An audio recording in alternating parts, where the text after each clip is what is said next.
inaanyayahan ko yung mga tourist man, local man or foreigner, try nila mag-visit sa among syudad. The El Salvador City Police Station can assure their safety. Dito tayo sa police station ng El Salvador City na pinunuan ni Police Lieutenant Colonel Balisong, no? Interview natin in relation to the Semana Santa celebration ng El Salvador City. Alam natin ang El Salvador City isa sa syudad Divine Mercy at iba pang lugar ng El Salvador City. Kaya in-interview natin, kinuha natin kung ano yung preparation nila, yung communication ng tao at preparation sa safety and security measures na ni-prepare ng ating kapulisan dito sa El Salvador City. Ang preparation po ng city as well as the city police sa Semana Santa is systematic po siya.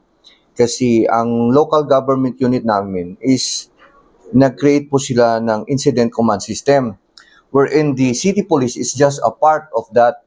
So, ang overall outlook po ng security when it comes sa ating Semana Santa sa ato ang syudad is very stable kasi lahat po ng places of worship or laganan, particularly ang Divine Mercy, is may mga na-establish na po kami mga police assistant desk dyan, mga pads, ika nga.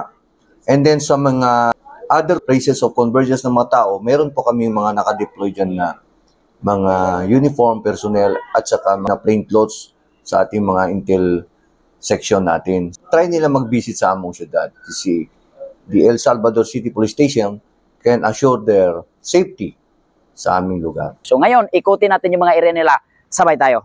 Matapos nating ma-interview si Police Lieutenant Colonel Kenneth Labur Balisang, kasama rin ang snapping Deputy Chief na si Police Captain Lido, ay sumakay tayo sa ating Suzuki van para ikutin ang mga strategic area para sa Semana Santa. Dinaanan din natin ang National Highway at pumasok tayo sa daan patungong Divine Mercy Shrine. Dinaanan din natin ang mga tenda ng mga iba't ibang non-government organization at mga taga-local government unit kasama ang kapulisan na nagbibigay ng mga libreng tubig sa mga dumadaan para maiwasan ang posibleng pagkahina ng katawan ng tao dahil sa sobrang init ng panahon. Nakarating na tayo sa harapan mismo ng shrine at nakita natin ang mga tropang pulis at mga force multipliers na nagbabantay sa lugar at marami ring nagtitinda sa gilid mismo ng kalsada at marami ring mga taong bumibili. Kaya mas pinaigting ng pulisya ang pagbabantay sa lugar kahit sa ang gilid ang mga bipats at kapulisyahan, lalo na sa entrance gate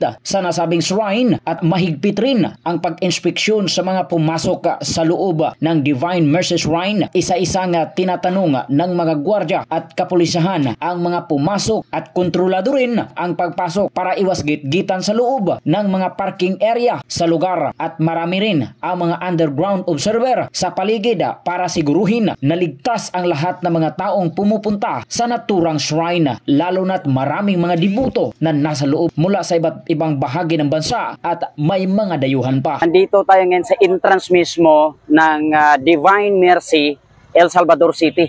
At siyempre ang ating mga kapulisan ngayon sa likuran, under sa command ng ating Chief of Police sa police station ng El Salvador City na si Police Colonel Kenneth Balisang, no? At ngayon binantayan dito, hindi pa masyadong marami ang mga tao nakapunta ngayon rito. Pero nakita na natin yung movement, no? Ang kaibahan sa normal na araw. Ito po ngayon medyo busy-busy na. Pero mas lalo itong dadami ang mga tao next week, no? At expected ito ng ating kapulisan. At kaya nga nagkakaisa yung whole of the government approach ang ginagamit na sistema dito sa pagbabantay dito sa Divine Mercy ng El Salvador City. Dahil alam ng tao rito, alam rin ng ating gobyerno, alam ng ating kapulisan kung gaano karami ang pumupunta na mga tao, mga turista, local, national, international tourist, pupunta rito sa Divine Mercy bilang mga dibuto ng Divine Mercy Shrine ng El Salvador City. At ito po nakikita natin, ang ating mga kapulisan nasa entrance. Sila po ang nagbabantay kasama ang ating mga barangay tanods, ating mga security guards, nagkakaisa, nagtutulungan po para ma-secure at mayroon ding mapupuntahan ng ating mga kababayan kung mayroon silang katanungan, mayroon silang mga kailangan i-clarify sa area, kung mayroon silang mga safety concern, nandito lang po yung ating mga kapulisan, no? Piniprepare ng ating hipi sa El Salvador City ang ating pulis para po mayroong mapupuntahan at malalapitan ang ating mga kababayan na pumupunta rito. Kaya yan po ang update natin dito sa El Salvador City ngayon. Maraming salamat po. God bless sa ating lahat, no? Sa mga tao pumupunta rito. Sinasabi ng ating hipi na very safe po ang syudad ng El Salvador City. Inaanyayahan nga ng ating hipi na pupunta kayo dito sa El Salvador City para maramdaman at matikman ninyo ang safety ng lugar at marami po kayong magandang pupuntahan lalo na sa Semana Santa po. Yung pag-celebrate ng Semana Santa na tinatawag na mahal nga adlaw sa atong mga Bisaya. Mao gini ang gitutukan sa atong hiping area kaning sa back gate kay dinhi gyud ang mga kasagara mo agi at mga katawhan. Kay nagyud diri ang nabutang isa nga namin entrance gyud siya. Kay diri po dato nga handom po ta nga kasi klaseng sakyanan na mo ni tagalaing lugar. So far ang peace and order diri maintain man hapsay ang kalinaw. Okay man kayo. Sa mga bisita nato mo cooperate mo sila sa instruction nga atong ihatag sa ila. Maka-assure gid mi nga way angay kabalaka ang atong mga bisita diri. Welcome ki sila diri sa El Salvador labi na karong panahon na kay safety ki sila. Kaya suba na po sa atong sugo sa atong kahitasan nga under ni Police Colonel Balisang, atong kapulisan aktibo po. Shout out ko sa atong mga barangay tanod nga labi na diri sa barangay Ulaliman nga maayo gid ilang partisipasyon, naayod sila, aktibo kayo uban sa ilang kapitan. So mo nangunay diri. Shout out po sa atong mga security guard labi na sa Divine Mercy. O ato pong mga igsoon sa traffic enforcer labi na sila ni sir na suporta gid sila sa ato dinhi sa kalihukan sa Divine Mercy. Ilang pulis, isa gyud sila sa naka-agat mo sa ato nga mo suporta sa ato mga labi sa pagkandak sa traffic kay yan hiyo hapsay ang kalinaw kayo di tungod sa kadaghan sa sakyanan dili gyud na mo maokupahan gyud pero sumasa ilang presensya dako kay silang tabang sa ato ang kapulisan. So, what's up mga guys? So, namin sa Divine Mercy kaya naglaag-laag. Mama, ihangat. Angat Maya. Ada na. Ya, gilaag na mo mong Maya. Uban ni Papa. Ba. Oh. Mayong Maya. Anay pa yung Maya? Yes. Okay. Uy, apa init. Nandito na tayo sa medyo malapit sa Divine Mercy sa pinakataas, no?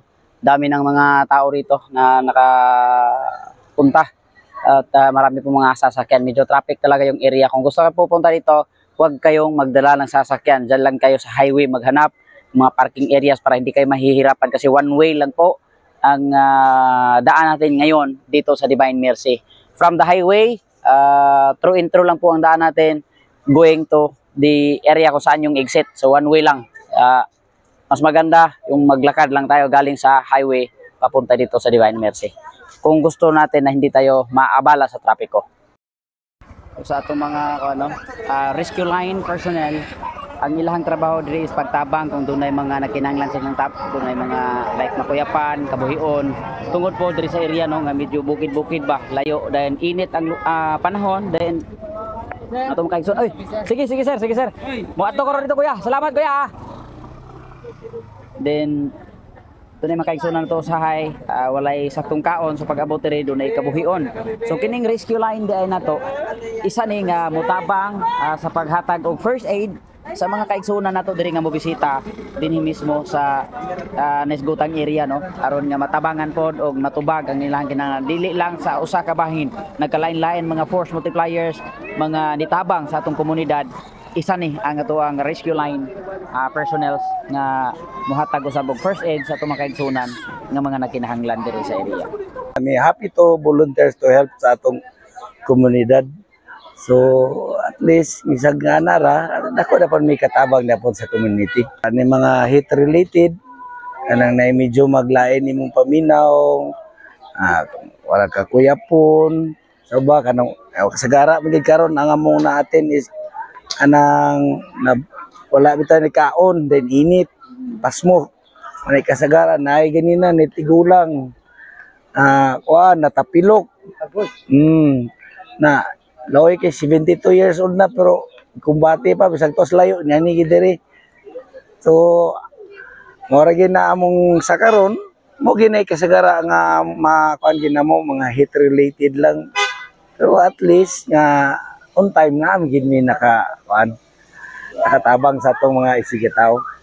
Unsa ka importante ang presensya sa pulis nato diri sa area sa? Oh, number one gid sir, importante gid kayo ang pulis nga naagid permi sa atong visibility kay number one thing sila kamo magid ang kuan gyud guide sa mga unsay mga pangitabo, then minus pod mga nang mga iwas nga dili maayo nga mga buluhaton sama ning atong usay di na malikayan kaning mga pickpocketing ana something.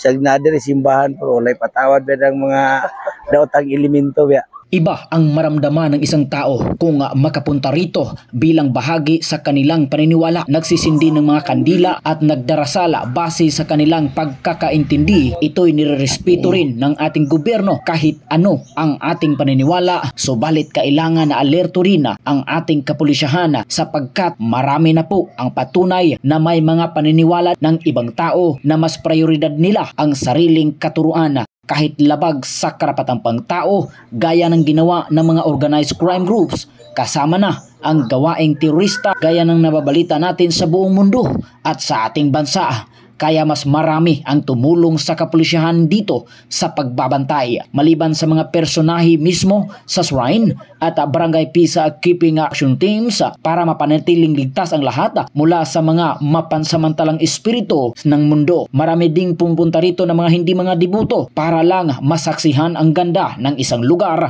na kilalang dinarayo sa klase-klaseng tao sa mundo at ang iba kasama pa ang buong pamilya, nanay, tatay, mama, papa, mga anak at mga apo.